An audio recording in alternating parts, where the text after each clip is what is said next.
Sa iba pang balita, na formal nang isinumite ni Customs Commissioner John Sevilla ang kanyang resignation letter kay Pangulong Benigno Aquino III. Ito ang balita ni Victor Cusare. Matinding political pressure ang isa sa dahilan ni Customs Commissioner John Sevilla kung bakit napilitan na itong maghain ng resignation letter kay Pangulong Aquino kahapon matapos ang matagal na panahong bali-balita na aalis na siya sa ahensya. Ayon kay Sevilla, nangako siyang hindi magiging factor ang politika o palakasan sa pagpapatakbo ng Bureau of Customs, gaya sa paglalagay ng mga tao sa pwesto at promosyon. Subalit habang papalapit ang 2016 elections, pahirap anya ang sitwasyon at pinangangambahang lalala pa ito. Walang lugar ang politika sa customs.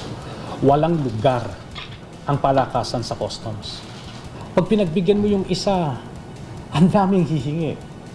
Isa sa dahilan para sa problema ng customs ngayon is the fact na over the years, ang daming nakisawsaw na hindi dapat makisawsaw sa customs eh.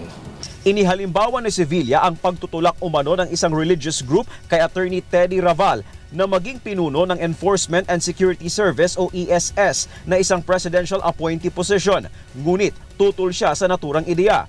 Aniya, hindi nag-apply sa naturang pwesto si Raval na kasalukuyang empleyado ng customs at walang ipinakitang dahilan o kwalifikasyon ang mga nagpapaabot ng impormasyon kung bakit siya ang dapat ilagay sa pwesto. Subalit palakas umano ng palakas ang pressure upang iupo si Raval sa naturang posisyon. Malakas ang tulak na ma-promote ang kanilang mga tao sa matataas at very powerful positions dito sa customs. At pag may nangyayaring ganyan dito sa customs, ako'y nagdududa kung ano ang motivation nila. Ayon kay Sevilla, epektibo ang kanyang pagbibitiw, oras makapili na ng kapalit si Pangulong Aquino upang hindi rin mabakante ng matagal ang pwesto. Kinumpirma naman ng Malacanang na natanggap na ng Pangulo ang resignation letter ni Sevilla at nagpapasalamat ito sa ipinakitang dedikasyon sa trabaho sa nakalipas na 2 taon.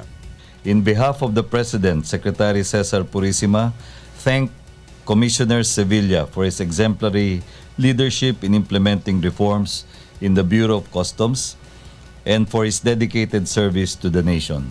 Nanghihinayang naman si Sevilla na hindi niya natapos ang mga isinusulong na reforma sa Bureau of Customs bukod sa pagsasaayos ng IT system ng BOC at ang mapabilis ang pagproseso sa mga imports. Isa sa nais ni Sevilla na mabago sa kawanihan ang sistema ng pagpapanagot sa mga tiwaling tauhan ng ahensya.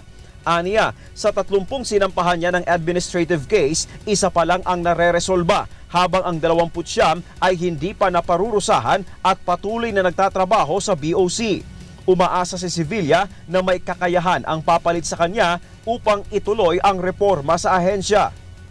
Hinikayat naman ni Sevilla ang mga stakeholder na nakikipag-ugnayan sa BOC na bantayan ang progreso ng ahensya sa mga susunod na araw. Wala pang plano si Sevilla kung mananatili ito sa government service o pupunta sa pribadong sektor pagkatapos ng kanyang panunungkulan sa kawanihan.